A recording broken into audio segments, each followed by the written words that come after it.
ကျွန်တော်ဇနီးလူစီကရင်းနှီးနေတဲ့ကျွန်တော်သားသမီး2ယောက်ကိုထားခဲ့ပြီးတော်မြဲခွေးကိုကယ်တင်ခဲ့တဲ့အချိန်ကစပြီးသူမမုန်းတဲ့အကျင့်မှန်သမျှကိုညာတွင်ချင်းပြောင်းလဲခဲ့တယ်လူစီက9ရက်နေ့မှာခွဲစိတ်မှုပြီးတော့ကျွန်တော်လည်း6ရက်နေ့ညထိအချိန်ပိုဆင်းခဲ့တယ်လူစီနဲ့တော်တို့တညလုံးအပြင်မှာနေတော့ကသူတို့အတွက်ဟိုတယ်ပါကြိုတင်ပေးခဲ့တယ်ကျွန်တော်ကလေး2ယောက်ကိုမြေမြုပ်တဲ့နေ့တောင်လူစီအဖေကသူမကိုလာဖို့ပြောခိုင်းတော့ကျွန်တော်ကတည်ငြိမ်စွာနဲ့ညင်းတယ်သူမအလုံးများနေသေးတယ်ကျွန်တော်ဘေးကသတင်းထောက်တစ်ယောက်ကမိုက်ကိုကျွန်တော်ပါဆက်နာထိုးလာတယ်မစ္စတာဂျက်ကျွန်တော်တို့လူတွေကဒေါက်တာလူစီဟိုတယ်ထဲဝင်တာကိုရှင်းရှင်းလင်းလင်းရိုက်ထားတာပါဘာလို့လိန်နေတာလဲကျွန်တော်သူ့ကိုလစ်လျူရှုတယ်15မိနစ်ကြာမှလူစီရောက်လာခဲ့တယ်ဂျက်ဘာလို့ကျွန်မကိုမဆောင်တာလဲကျွန်မကလည်းအမြွာလေးတွေရဲ့အမေပဲလေကျွန်တော်အတန်ကတည်ငြိမ်နေခဲ့တယ်မင်းကဆေးရုံမှာအလုံးများနေတာကလေးတွေနားလဲပေးလိုက်မယ်အဲ့ဒီလိုမျိုးလွန်ကဲစွာနာခံတဲ့အတန်ကြောင့်လူစီရင်နဲ့တင်းကျပ်သွားစေတယ်သူမကကျွန်တော်ကိုလမ်းဆွဲဖို့လုပ်ခဲ့ပေမဲ့ပတ်ဝန်းကျင်ကတီးတိုးတန်တွေကြောင့်နေရာမှာပဲရက်တန့်သွားခဲ့တယ်ဒေါက်တာလူစီကမစ္စတာရွန်ကိုပဲစိတ်ဝင်စားတာအဲ့ဒီတော့ကသူ့ကိုလက်ထပ်ဖို့မငင်းခဲ့ရင်ဂျက်မှာဘယ်တော့မှအခွင့်ရေးရမှာမဟုတ်ဘူးလူစီမျက်နှာချက်ချင်းမောင်မိုက်သွားတယ်ဂျက်သူတို့စကားနားမထောင်ပါနဲ့တော်နဲ့ကြမကြားဘာမှမရှိပါဘူးမျက်နှာပေါ်ကထိတ်လန့်မှုကိုကျွန်တော်ကြည့်ပြီးတည်ငြိမ်စွာခေါင်းညိတ်တယ်တိပါတယ်အပြင်မှာအေးတယ်အင်ဂျီထပ်ဝတ်ဖို့မမေ့နဲ့ကျွန်တော်ထွက်သွားဖို့လဲတော့လူစီကကျွန်တော်နောက်ကိုပြီးလက်ကောက်ဝတ်ကိုဆွဲကင်တယ်စိတ်ဆိုးနေရင်ကျွန်မကိုထိုးပါဒါမှမဟုတ်အောင်ငေါ့ပါလို့ဘာလို့ဒီလိုလုပ်နေရတာလဲအခုကျွန်မကပြဿနာရှာနေတာလားကျွန်တော်ရိတ်စိတ်နေတာကိုအရင်ကမုန်းခဲ့ဘူးပြီးအမျိုးသမီးတွေကအေးဆက်ဆက်ဆက်ဆန်တဲ့အမျိုးသားတွေကိုမုန်းတယ်လို့ပြောခဲ့တယ်အခုကျွန်တော်ကညင်းခုန်မနေတော့ဘာလို့စိတ်ဆိုးနေတာလဲကျွန်တော်လူစီလက်ကိုခါချဖို့လုပ်တုံးမှာပဲဒေါ်ရဲ့အတန်ရုတ်တရက်ထွက်ပေါ်လာတယ်လူစီကျူကျူကထက်ပြီးအန်နေပြန်ပြီးမင်းကနဲ့အတူသူ့ကိုလာကြည့်ပေးနိုင်မလားကျူကျူကအဲ့ဒီခွေးပဲလူစီကကျွန်တော်ကိုယဉ်ကြည့်တယ်ကျွန်တော်ဘာမှမပြောတော့ချက်ချင်းလွတ်တယ်ကောင်းပြီငါမင်းနဲ့ခဲ့မယ်ကျွန်တော်ဒူးတွေကအကြာကြီးရက်နေတာကြောင့်ထုံကျင်နေပြီးခြေချော်လဲကျသွားတယ်တတိထားလူစီကကျွန်တော်ကိုအမြန်ဆွဲထူတယ်ကျွန်တော်ကိုတည်ငြိမ်အောင်ထိန်းတာနဲ့ကျွန်တော်လက်ကိုဖြင်းချင်းစွာပြန်ရုပ်တယ်သွားပါဖျားနာနေတဲ့အိမ်မွေးတိရစ္ဆာန်ကတနာစရာပဲဂယူးဆိုင်မောင်းပါကျွန်တော်ကလူစီအတွက်ကုတ်အင်ဂျီကိုတောင်စဉ်းစားပြီးယူပေးခဲ့တယ်လူစီယူသွားပြီးဘာအကြောင်းကြောင့်မှမသိရင်ထဲနာကျင်ခဲ့တယ်ဇာပနအိမ်ကနေထွက်သွားရင်နောက်လဲကြည့်နေခဲ့တယ်ဒီနမင်းနဲ့အတူနေဖို့ပြန်လာခဲ့မယ်ကောင်းပြီကျွန်တော်စောင့်နေမယ်ဟုတ်ပါတယ်လူစီဘယ်တော့မှပြန်မလာခဲ့ပါဘူးကျွန်တော်ပြင်ဆင်ထားတဲ့အစားအသောက်တွေကို3ချိန်ပြန်နှွေးပြီးအကုန်လုံးကိုအမိုက်ပုံးထဲပစ်ခဲ့တယ်တညတာလုံးကျွန်တော်ကကလေးတွေရဲ့တပ်ပုံရှိမှဒူးထောက်ပြီးတယောက်တည်းနေခဲ့တယ်မနက်2 နာရီမှာတော်ဟန်ကဆိုရှယ်မီဒီယာမှာတင်ခဲ့တယ်မင်းဒီမှာရှိနေတော့ငါဘာကိုမှမကြောက်ဘူးကျေးဇူးတင်ပါတယ်ကျွန်တော်ရဲ့အဆောင်ရှောင်းတဲ့သမီးဓာတ်ပုံထဲမှာလူစီရဲ့ဘေးတိုက်ပုံကိုပြထားတယ်ခွေးလေးတစ်ကောင်ကိုဆေးထိုးပေးနေတာဖြစ်ပြီးအာယုံဆိုင်ပြီးနူးညံ့နေခဲ့တယ်ကျွန်တော်အဲ့ဒီ post ကိုခလုတ်ပြီးနိုင်ငံခြားကကျွန်တော်မိဘတွေကိုစာပို့တယ်ကွာရှင်းဖို့စဉ်းစားချိန်က3ရက်ဆိုရင်ကုန်ဆုံးပါပြီအဲ့ဒီခါကျမှလာခေါ်ကြပါအဲ့ဒီ3ရက်လုံးကျွန်တော်ဆေးရုံမှာပဲနေခဲ့တယ်လို့ပါပဲအဆက်မပြတ်အလုပ်လုပ်ပြီးကျွန်တော်ရဲ့ထုံထိုင်းနေတဲ့အာယုံကြောတွေကိုထုံကျင်အောင်လုပ်ခဲ့တယ်ကျွန်တော်လုပ်ဖော်ကိုင်ဖက်တွေကကျွန်တော်ကိုမျက်နှာလွှဲပြီးတစုံတစ်ယောက်ကတီးလို့ပြောခဲ့တယ်သူကအလုပ်စူးစမ်းလုံးသူပဲသူ့သားလေးကခုမှဆုံးတာသူကအလုပ်ပြန်လုပ်နေပြီးကျွန်တော်ဘာမှမပြောပဲအစီရင်ခံစာတွေကိုစစ်ဆေးနေခဲ့တယ်ဒေါ်ဟန်ကကော်ဖီတစ်ခွက်နဲ့ကျွန်တော်ဘေးကဖျက်လျှောက်သွားတယ်ဒေါ်ဟန်ကကျွန်တော်ဘေးမှာရည်ရွယ်ချက်ရှိရက်တယ်ဂျက်ကိုဂယူးဆိုင်ပါအလုပ်ရမ်းမလုပ်ပါနဲ့သူ့အတန်ကကျဲလောင်မနေပေမဲ့ပတ်ဝန်းကျင်ကလူတိုင်းသူ့ကိုကြားနိုင်ခဲ့တယ်မင်းဂယူးဆိုင်တာအလုပ်ပဲမင်းကလေးတွေအနေအကျုံနေတုံးတောင်တီးမထားမိခဲ့ဘူးမင်းကထောက်ပံ့ပို့ဆောင်ရေးကြီးကြပ်ရေးမူလားကျွန်တော်လက်ထဲကဘောပင်ကိုစုပ်ကင်တယ်လူစီကဘယ်တော့မှမပြောခဲ့ဘူးကလေးတွေတည်ဆုံးရတာတော်ကြောင်ဆိုတာကိုကောလာဟလတွေကိုပြန့်နှံ့ခွင့်ပြုခဲ့ပြီးအပြစ်တွေအားလုံးကိုကျွန်တော်ပေါ်ကြားရောက်စေခဲ့တယ်နေ့လယ်ပိုင်းစီဝေးမှာလူစီအဖေဆေးရုံအုပ်ကြီးကရုတ်တရက်ဖိုင်တွဲတစ်ခုကိုစားပွဲပေါ်ပစ်ချတယ်ကျန်းကားသမားဖြစ်လို့မင်းကြိုက်တာလုပ်လို့ရတယ်လို့မထင်တဲ့မင်းကတခြားသူကိုခွဲစိတ်ကုသပေးနေပြီးမင်းရဲ့ကလေးတွေရေထဲကျသွားတာတောင်မင်းမသိဘူးငါတို့မိသားစုကဘလို့လုံးလက်ခံနိုင်မှာလဲဒီလိုရက်ဆက်တဲ့လူကိုငါလူစီကိုမောကြည့်တယ်သူ့မျက်လုံးတွေကိုရှောင်းနေဖေးဖေးဒီအကြောင်းကိုဆက်မပြောနဲ့တော့လူစီရဲ့အဖေကစားပွဲကိုရိုက်ပြီးထရက်တယ်မင်းကသူ့ကိုအလိုလုံးနဲ့သူကငါးစီကိုအပြေးလာပြီးငါ့ကိုရိုက်တယ်ပထမဆုံးရိုက်တာကငါမြေးလေးနဲ့မြေးမလေးကိုတက်လို့ပဲငါနောက်ကိုရိုင်းကျသွားတယ်ငါမျက်နှာကပူလောင်နေတယ်သူ့နောက်မှာတော်ရက်နေတာကိုလူတိုင်းတွေ့တဲ့အပြုံးကိုမနေထိန်ထားရင်ဒုတိယအကြိမ်ရိုက်တာကတော့ဆေးရုံကိုမစ္စတာချန်ရဲ့စာချုပ်ကြီးဆုံးရှုံးစေခဲ့လို့ပဲသူကသူ့လက်ကိုထက်မြောက်တယ်မစ္စတာချန်ရဲ့လူတွေကမင်းရဲ့ကလေးတွေကိုတောင်ဂယူးမဆိုင်ဘူးဆိုတာသိသွားတယ်သူတို့ကငါတို့ဆေးရုံမှာလူသားဆန်မှုမရှိဘူးလို့ထင်ပြီးဒီမနေ့မှာပဲသဘောတူညီချက်ကိုဖျက်သိမ်းတယ်ဒီအချိန်ရိုက်တာကပိုပြီးပြင်းထန်တယ်ငါနားတွေဥသွားပြီးတွေးရတာကငါဘာဆက်ထဲပြည့်သွားတယ်လူစီကနောက်ဆုံးတော့သူ့ထိုင်ကုန်ကနေထက်တယ်ဖေးဖေးကသူ့ကိုကာကွယ်ပေးဦးမလားလူစီကသူ့လက်တွေကိုဖြန့်ပြီးငါရှိမှရက်တယ်ချက်ကအပြစ်ပေးခံရတာလုံလောက်ပြီးဖေးကအရန်လွန်နေပြီသူ့ဖေကဒေါသနဲ့တုံရင်ပြီးငါနာခေါင်းကိုထိုးပြတယ်လူစီကိုကြည့်ပါဦးသူကအခုချိန်ထိတောင်မင်းကိုကာကွယ်ပေးနေတော့မဲငါမင်းကိုအရန်လိုခဲ့တယ်အဲ့ဒါကြောင့်မင်းကဘာမဆိုလွတ်မြောက်နိုင်တယ်လို့ထင်နေတာသူ့ရဲ့တရားအကျင့်ရိုက်တာကမကြောက်ခဲ့ပေမဲ့ငါမတက်ရနိုင်တော့ဘူးငါမျက်လုံးတွေမောက်မိုက်သွားပြီးငါလဲကျသွားတယ်ငါနိုးလာတဲ့အခါငါဆေးရုံမှာရောက်နေတဲ့လူစီကငါကူတင်ပေးမှာထိုင်နေတဲ့တော်မြဲမိသားစုကသူငယ်ငယ်တုန်းကဆင်းရဲတယ်ငါကလွဲရင်အဲ့ဒီခွေးလေးကသူ့နားမှာရှိနေတဲ့တခုတည်းသောအရာပဲဒီတခါတော့လွတ်ပေးပါနော်ငါမျက်လုံးတွေကိုမိတ်တယ်ကျန်ငါတို့အဆက်ကနေပြန်စကြရအောင်ငါတို့နောက်ထပ်ကလေးတယောက်ရနိုင်တယ်မင်းနဲ့နာကြီးအနေနဲ့ဘာလို့ချင်းလဲငါမင်းကိုပေးမယ်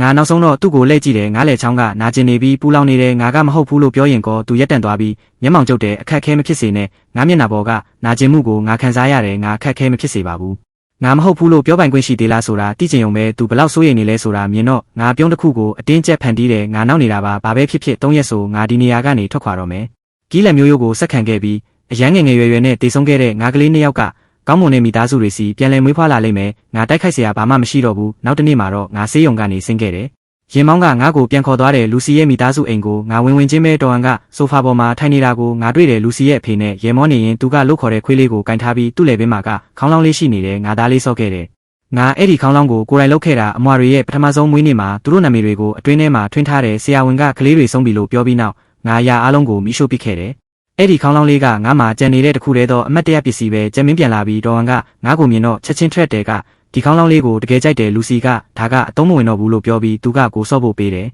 ငါဘာမှမပြောဘူးငါလျှောက်သွားပြီးခေါင်းလောင်းကိုဆွဲလို့တယ်သူ့လက်ထဲကနေကြောက်လန့်နေတဲ့ခွေးကငါ့ကိုကိုက်ပြီးတွေးဆုံးတဲ့အမတ်သားတွေကချက်ချင်းပေါ်လာတယ်ကြံမင်းယူနေတာလားလူစီရဲ့အဖေကအပြေးရောက်လာတယ်ဒါကခေါင်းလောင်းလေးတစ်ခုတည်းပဲလေမင်းတကယ်ပဲခွေးတကောင်နဲ့ဒီကိစ္စအတွက်ရန်ဖြစ်နေတာလားဟုတ်တယ်ကြက်တော်ရဲ့မျက်လုံးတွေကညီရဲသွားတယ်မင်းစိတ်ဆိုးနေရင်ငါတောင်းပန်ပါမယ်ကိုတော့မချောက်ပါနဲ့ငါခေါင်းလောင်းကိုတင်းတင်းဆုပ်ထားတဲ့သွေးတွေကငါလက်ချောင်းတွေကြားကနေစိမ့်ထွက်လာတယ်လူစီကအမှတ်မထင်ဝင်လာတယ်ဒီမြင်ကွင်းကိုမြင်တော့သူ့မျက်နှာကမောင်းမိုက်သွားတယ်ဘာဖြစ်တာလဲတော်ဟန်ကချက်ချင်းလျှောက်သွားပြီးသူ့လက်ကိုဆွဲကင်တယ်ဒါကငါမားတွေပါငါကိုခေါင်းလောင်းမပေးတင်ခဲ့ဘူးလူစီကငါ့ကိုအပြစ်တင်တဲ့မျက်လုံးတွေနဲ့ကြည့်တယ်ဒါကခေါင်းလောင်းကိုပေးပြီးပြီဆိုပေးပြီးပြီပေါ့ဘာလို့အရှုပ်ထုတ်လုပ်နေတာလဲပြီးတော့ငါရုံးကန်မှုကိုလစ်လျူရှုပြီးလက်ထဲကခေါင်းလောင်းကိုဆွဲလုသွားပြီးတွန်ရဲ့ခွေးကိုပြန်ကြည့်ပေးတယ်ကဘာကြီးကမင်းတယောက်တည်းကိုလဲပတ်နေတာမဟုတ်ဘူးငါတပတ်ခါအတွက်လေရင်လက်မှတ်ကိုကြည့်တယ်လက်တီးကိုချစ်ပါအောင်ဆုပ်ပြီးတော့တိတ်တိတ်လေးအခန်းထဲပြန်ဝင်လာခဲ့တယ်ဒါပေမဲ့ငါထုတ်တွေထည့်မပြီးခင်မှာပဲတကားကိုကန်ဖွင့်တဲ့တွန်ရဲ့ရင်ခွဲတန်တန်ကအောက်ထက်ကနေထွက်လာခဲ့တယ်ချူချူလူစီပြေးဝင်လာခဲ့တယ်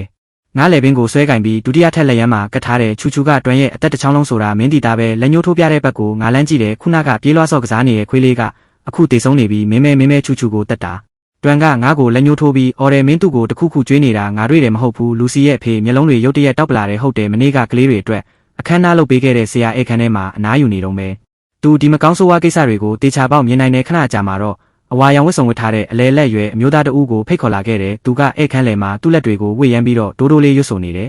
ရုတ်တရက်သူ့မျက်လုံးတွေပြူးကျလာပြီးတော့ငါခမ်းဘက်ကိုတနက်မက်ပြေးဝင်သွားတယ်မကောင်းဆိုးဝါးဒီမှာရှိနေတဲ့တကားကိုတွန်းဖွင့်တယ်သူကငါခေါင်းအောက်ကစက်ကူထုတ်တစ်ခုကိုဆွဲထုတ်ပြီးတော့ငါဗီရိုတဲ့အနက်ပိုင်းကနေအဝတ်ရုပ်လေးတစ်ရုပ်ကိုရှာတွေ့တယ်အဲ့ဒီအပေါ်မှာတွန်ရဲ့နာမည်ရေးထားပြီးတော့ငွေရက်တွေနဲ့ဖုံးအုပ်နေတဲ့လူစီနောက်ကိုတင်းခန်းနဲ့ဆုပ်သွားတယ်ကျမင်းဘလို့လောက်ရတာလဲဆရာကြီးကမျက်နှာတီးသွားတယ်ဒီချိန်စာကအန်ရည်များတယ်ဒါကိုခြေဖြတ်ဖို့ဆိုရင်ချိန်စာတိုက်တဲ့သူရဲ့လက်ချောင်းနှစ်ချောင်းလိုတယ်ပြီးတော့ငယ်ငယ်ရွယ်ရွယ်နဲ့တေဆုံးသွားတဲ့ကလေး2ယောက်ရဲ့အမတ်တရပြားတွေကိုဖျက်ဆီးပေးရမယ်မဟုတ်ဘူးငါပြေးလွှားသွားပြီးဆရာကြီးရဲ့အင်ဂျီလက်ကိုဆွဲကင်နေငါပဲချိန်စာမှမတိုက်ခဲ့ဘူးငါအဲ့ဒီပစ္စည်းတွေကိုအဲ့ဒီမှာမထားခဲ့ဘူးတွန်ကရုတ်တရက်ငါရှေ့ကိုဝင်ရက်ပြီးမျက်ရည်တွေနဲ့ပြည့်နေတဲ့မျက်နှာနဲ့ချက်ကိုအပြစ်မတင်ပါနဲ့ချူချူကအစာမားစားမိတာပါသူစကားမဆုံးခင်မှာပဲရင်ဘက်ကိုဖိကင်ပြီးသွေးတပွက်အန်ထွက်လာတဲ့တွာလူစီကထိတ်လန့်တုန်လှုပ်ပြီးဖြူဖက်ဖြူရောဖြစ်သွားတယ်အဖေရဲ့မျက်လုံးတွေကဒေါသနဲ့ပြတ်ထွက်တော့မလို့ဖြစ်ပြီးသူကအပြေးလွှားလာပြီးငါ့ကိုကျမ်းပြင်ပေါ်ရိုက်ချတယ်မင်းတတော်ဆိုမင်းမကောင်းဆိုးဝါးတယောက်ယောက်ဓာယူလာခဲ့ငါသူ့ကိုပေးဆက်စေရမယ်ကိုရန်တော်တွေကရှေ့ကိုပြေးလာပြီးငါ့ကိုဖိထားတယ်ငါလူစီကိုမောကြည့်တယ်မျက်လုံးတွေကတနာစိတ်နဲ့တုံရင်နေတယ်ဒါပေမဲ့တန်တရားတွေကပုံများနေတယ်ငါတွားသွားပြီးတော့ဘောင်းပီနားစကိုဆွဲကင်ပြီးတောင်းပန်တယ်ကျွန်တော်လက်ချောင်းတွေကိုဖျက်နိုင်ပါတယ်ဒါပေမဲ့ကလေးတွေရဲ့အမတ်တရပြားတွေကိုမထိပါနဲ့အဲ့ဒီပြားတွေဖျက်ဆီးခံရရင်သူတို့ရဲ့ဝိညာဉ်တွေကကွဲလွင့်သွားလိမ့်မယ်သူတို့ဘယ်တော့မှပြန်မဖြစ်နိုင်တော့ဘူးလူစီရဲ့မျက်လုံးထဲမှာမျက်ရည်တွေလက်ခနဲဖြစ်သွားတယ်ထိုင်ချပြီးငါလက်ကိုစုပ်ကင်နေကျန်းငါကတိပေးတယ်မင်းလက်ချောင်းတွေကိုဖျက်ပြီးချိန်စာကိုခြေဖြတ်ပါကလေးတွေကနားလဲပေးလိမ့်မယ်ငါခန္ဓာကိုယ်တွေကအားအင်တွေအားလုံးကုံဆုံးသွားတယ်ခန္ဓာကိုယ်ကြီးမားတဲ့လူလေးယောက်ကငါ့ကိုရေချိုးခန်းထဲဆွဲခေါ်သွားပြီးတော့ဆရာကြီးကဓာတ်ရှည်တစ်ချောင်းကိုကင်ထားတယ်မေးစေးမပါဘူးလားမဟုတ်ရင်အခမ်းအနားကအလုပ်ဖြစ်မှာမဟုတ်ဘူးငါမှရှိတဲ့အားအင်တွေအကုန်သုံးပြီးရုန်းကန်ခဲ့တယ်မင်းဒီညငါ့ကိုကတိပေးခဲ့တာလေမင်းကတိပေးခဲ့တာပထမဆုံးအချိန်ဖြတ်တောက်တော့ငါလက်တန်းကပြုတ်ထွက်သွားတယ်ငါအော်တယ်ငါလက်ချောင်းကချက်ချင်းပြေးသွားပြီးအဲ့ဒီကနေသွေးတွေပန်းထွက်လာတယ်ဒုတိယအချိန်ဖြတ်တောက်တော့ငါလက်ညှိုးပြုတ်ထွက်သွားတယ်နှလုံးသားကိုဆွဲဆုပ်တယ်လို့နာကျင်မှုကငါမြင်အာယုံကိုသွေးနီအောင်ဖြစ်ပြောင်းလဲသွားစေတယ်ငါအော်တန်တွေကအိမ်ဟောင်းကြီးရဲ့ရေချိုးခန်းထဲမှာပဲ့တင်ထက်နေပြီးတော့ကျမ်းပြင်ကသွေးတွေနဲ့ညီရဲနေတယ်ဒါပေမဲ့ခွေးလေးကတော့အကြောတင်နေတော့မဲ့တွန်ကသွေးမီးတွေကိုပို့ပြီးအန်ထွက်လာပြီးတော့ဆရာကြီးရဲ့မျက်နှာကပြောင်းလဲသွားတယ်ဒါမကောင်းဘူးချိန်စာကသူ့ရိုးတွေစီရောက်နေပြီးအမတ်တရပြားတွေကိုအခုချက်ချင်းဖျက်ဆီးရမယ်မဟုတ်ရင်မစ္စတာရန်တေးလိမ့်မယ်ဖြတ်ထားတဲ့လက်ချောင်းတွေရဲ့နာကျင်မှုကိုလစ်လျူရှုပြီးငါသွေးနဲ့မျက်ရည်တွေကျန်နေရင်တကားနာကလူစီကိုအော်ဟစ်တယ်မင်းငါကိုကတိပေးခဲ့တယ်လေကလေးတွေကိုမထိဘူးလို့မင်းပြောခဲ့တယ်လေသူတို့ကမင်းရဲ့သွေးသားတွေလေမင်းငါကိုကတိပေးခဲ့တယ်လေကတုံဆိုင်နေတော့မှာပဲကရုတ်တရက်လဲကျသွားခဲ့တယ်သူ့မျက်လုံးတွေကနေတုံဆိုင်မှုတွေအကုန်ပြောက်ကွယ်သွားခဲ့တယ်အောက်မေ့ပွယ်ကြောက်ပြားတွေကိုယူလာပြီးမိရှို့အဲ့ဒါမင်းရဲ့ကလေးတွေလေ ငါယူသွနေတဲ့လူလိုရုန်းကန်ခဲ့တယ်ရေအဲ့ဒါမင်း10လလောက်လွယ်ထားတဲ့ကလေးတွေလေမင်းသူတို့နာမည်တွေကိုကိုယ်တိုင်ထွင်းခဲ့တာမင်းသူတို့ကိုတောင်းပန်ပါတယ်လို့ပြောခဲ့တာတက်တော်ဆောင်တွေကအောက်မေ့ဖွယ်ကြောက်ပြားတွေကိုယူလာခဲ့တယ်သူတို့ပေါ်မှာနဲ့နာမည်တွေကရှင်းရှင်းလင်းလင်းပေါ်နေခဲ့တယ်ကအဲ့ဒီနာမည်တွေကိုကိုယ်တိုင်ထွင်းခဲ့တာအဲတုန်းကသူ့ဘဝတစ်လျှောက်လုံးသူတို့ကိုပြန်ပေးဆက်မယ်လို့ပြောခဲ့တာအခုတော့သူကသူ့လက်နဲ့ပဲမီးရှို့တို့ကိုသူတို့ပေါ်ပစ်ချတဲ့မီးတောက်တွေကကြောက်ပြားတွေကိုဝါမျိုးသွားခဲ့တယ်ငါကလေးတွေအကုန်လုံးပျောက်ကွယ်သွားခဲ့ပြီးငါကိုကုတင်ပေါ်ကိုပြန်ပစ်ချခံရတဲ့ကဝင်လာခဲ့ပြီးသူ့အတန်ကနောင်တတွေနဲ့ပြည့်နေခဲ့တယ်ကတကယ်တော့ကျိန်စာမိခဲ့တာမဟုတ်ဘူးသူကပြင်းထန်တဲ့သွေးကင်စာဖြစ်နေတာဒါပေမဲ့မင်းသူ့ကိုရိုးရင်းချင်းစီလူပေးတဲ့၍တော့သူတက်တာလာတာနဲ့ငါဘာမဆိုသဘောတူမယ်ဒီတစ်ခါငါမင်းကိုနောက်ဆုံးတောင်းပန်တာလို့မှတ်ပါတော့ဟုတ်ပြီလားငါသူ့ကိုကြည့်တော့ငါနှလုံးသားလုံးဝတေဆုံးသွားခဲ့တယ်သူလက်ထွက်သွားခဲ့တယ်တကားပြင်ဘက်ကနေသူဆေးလိမ်မီးကြီးတဲ့အတန်ထွက်လာခဲ့တယ်အနက်ရောင်ဝတ်ထားတဲ့တမာတဲ့လူတချို့ကတကားကိုတွန်းဖွင့်တယ်ငါသွေးအိုင်နဲ့လဲလျောင်းနေရင်ငါကလေးတွေရဲ့မျက်နှာတွေကိုမြင်အောင်နေခဲ့တယ်သူတို့ကိုကူညီဖို့ဒီမှာတင်မဲ့အစားငါကလေးတွေကိုတွားရှာတာပိုကောင်းမယ်ငါညအိတ်စားပွဲပေါ်ကဖျောင်းတိုင်ခုံကိုလဲချဖို့ရုန်းကန်ခဲ့တယ်အဲ့ရခင်းကိုမီးရှို့ပြီးအရက်တပူလင်းလုံးကိုလဲမောက်ချတဲ့ကတကားပြင်ဘက်ကနေမီးတောက်တွေထိုးတက်လာတာကိုမြင်တော့သူ့နှလုံးသားကလုံးဝဗလာဖြစ်သွားခဲ့တယ်